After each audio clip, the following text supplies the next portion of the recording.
Hi guys, tonight we're going to talk about currents. So currents are a river of water that are within the ocean. So it's an area that's moving water that's within water that's not moving or still. So most of you are familiar with Finding Nemo, and when you have the scene with the sea turtles, they're in the East Australian current, and you can see that as they fly out of the current it gets very still, and then you see that current, that river that's moving within that ocean. So we've got two types of currents. We have surface currents and we have deep currents. So we're going to start with surface currents first. They move horizontally, which is side to side across the top of the ocean. So in general, surface currents are going to be warmer than the ocean water that's at the bottom because they have sunlight that gets to them. They can go up to several hundred meters deep. An example is the Gulf Stream, which goes up the coast of the eastern United States. Now, the thing you need to know about surface currents is depending on if they're warm or cold, they can actually warm or cool the air above it. So on this animation that you see, the red currents are going to actually warm the air temperatures. So the eastern coast of the United States is going to be a little bit warmer in temperatures. The western coast of the United States has that California current, which is cold coming south. And that cold current is going to actually drop the temperatures in California and make it a little bit cooler overall. So surface currents are controlled by three things. Number one is the Coriolis effect. So if you look at the picture on the right, the Earth is rotating to the right, which is counterclockwise. If you look at the purple arrows, that's showing you the direction that it's pulling the currents, the water. The water is not connected to the Earth, so as the Earth rotates to the right there, the water is going to be dragged the opposite direction. It's a lot like having a flag and running with it. If you run with a flag, the actual flag waves behind you as you're running forward, so it is waving the opposite direction that you're actually traveling.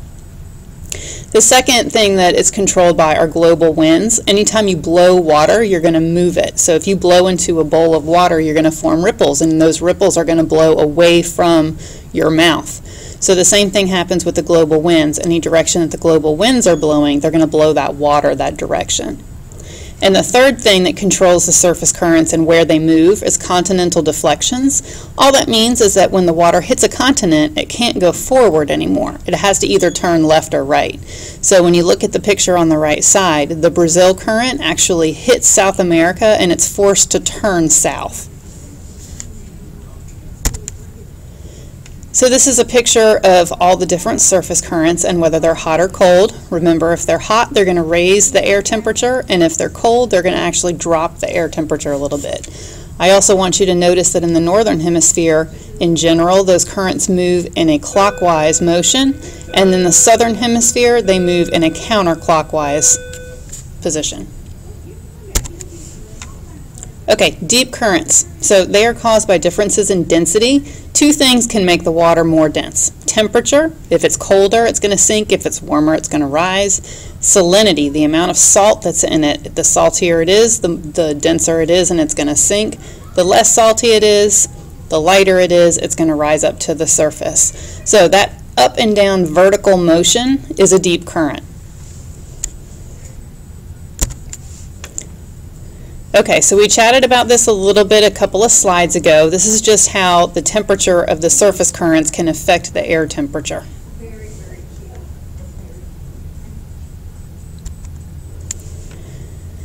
Okay, so looking at upwellings, this is a different type of current. So the surface winds blow the water at the surface out of the way, and that allows the water from the bottom to come up and take its place. Now this is great because as it comes up to the surface, it brings nutrients from the bottom, that is from decomposing plants and animals, and it can actually feed the animals that are up at the surface. So this is going to happen only when you have winds or strong winds that can blow that upper layer of water back out. You can see the yellow arrows. And then the red arrow is the wind blowing the water out of the way, and then you have the upwelling coming up from the bottom. So this is an animation that just shows you what's happening. So the surface winds blow the water out of the way, the water moves offshore, and then the water from below upwells and comes to the top, bringing all the nutrients with it. Okay, last thing, El Nino. So this is something that we really don't know as much about, that we would like to know more about it. We're not really sure what causes it. But for some reason along the equator, the water that's normally cooler gets warmer. So if you warm up the water, you warm up the air temperature, and that's going to allow the air to have more moisture in it, which in the long term is going to make more precipitation because you get more evaporation going on there. So it brings rain. It happens approximately every 2 to 12 years, and it's focused along the northern part of South America. And here this is an animation that just shows you how the temperature rises in the water, keeping in mind that as the water temperature rises, it raises the air temperature, which raises the amount of evaporation, which is going to increase your chance for precipitation or rain.